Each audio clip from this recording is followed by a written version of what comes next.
Hello and welcome, everybody, to Gridiron at Dallas.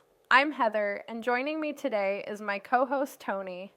We've got a big one to talk about: the Dallas Cowboys' 37-22 victory over the New York Jets.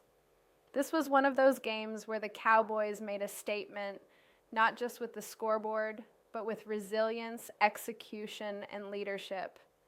Dallas improves to 2-2-1, while the Jets slide to 0-5, and this game had everything: big throws, defensive pressure, costly turnovers, and a few surprising performances on both sides of the ball.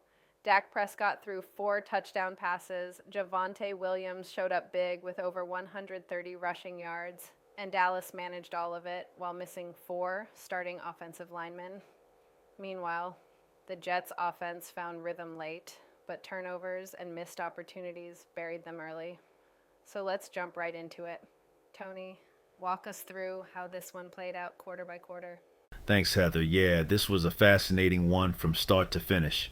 Let's kick things off with the first quarter. A slow defensive start for both teams. The Jets struck first with a Nick Folk field goal, going up 3-0 after a decent opening drive. Dallas answered with their own field goal later in the quarter, tying it up 3-3.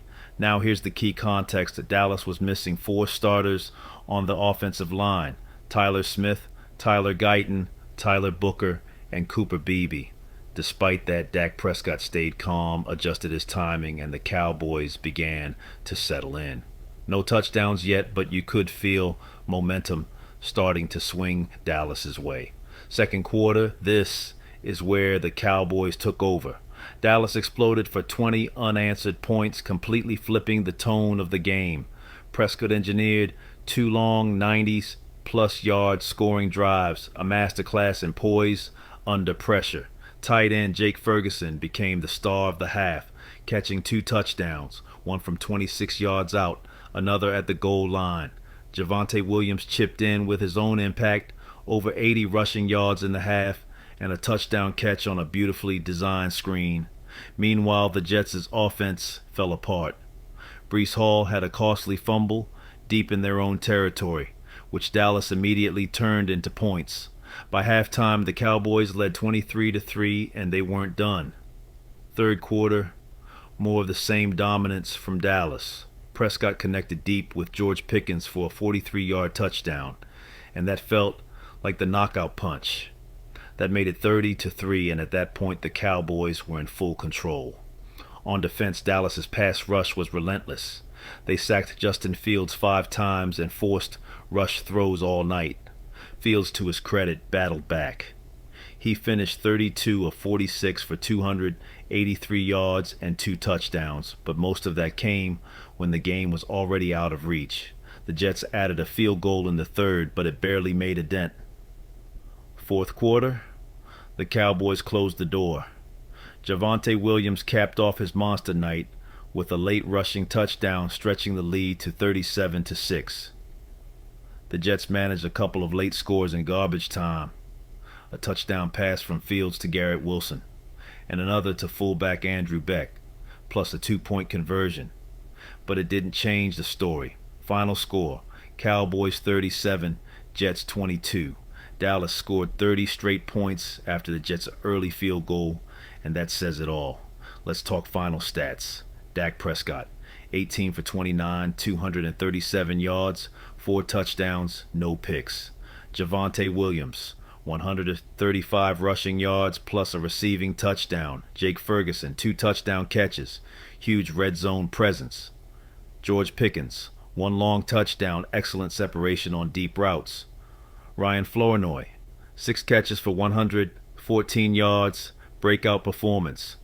Cowboys defense, 5 sacks, constant pressure, and tons of disruption. Jets, Justin Fields threw for 283 yards and 2 scores, while Breece Hall ran for 113 yards, but that early fumble was costly. And here's a rough milestone you don't want as a Jets fan. New York became the first team in NFL history to start 0-5 without forcing a single turnover. That's brutal. Despite that, Dallas deserves full credit. They were shorthanded and still executed like a playoff team. That's a wrap on this one. And what a statement by Dallas. They came into MetLife battered, missing most of their offensive line, and still dominated. This game showed exactly why leadership and depth matter in the NFL. Let's run through the biggest takeaways. Dak Prescott's composure, 4 touchdowns, no turnovers, under constant pressure. That's elite quarterbacking. Javonte Williams' dual threat ability, 135 on the ground, a score through the air, and steady drive control. Jake Ferguson's chemistry with Dak. Those red zone looks are becoming automatic. Cowboys' defense, aggressive, disciplined, and opportunistic. 5 sacks and total control of tempo. The Jets' struggles continue. No takeaways in 5 games and too many self-inflicted wounds. For Dallas, this is momentum they can build on. They'll take that energy into next week's matchup with Carolina, while the Jets have to regroup fast before traveling to London to face the Vikings. That'll do it for this episode of Gridiron at Dallas. I'm Heather, alongside Tony. If you enjoyed the show, don't forget to like, subscribe, and join us next week as we break down all the action right here on Gridiron at Dallas. Until then, stay locked in, stay motivated, and we'll see you next game day.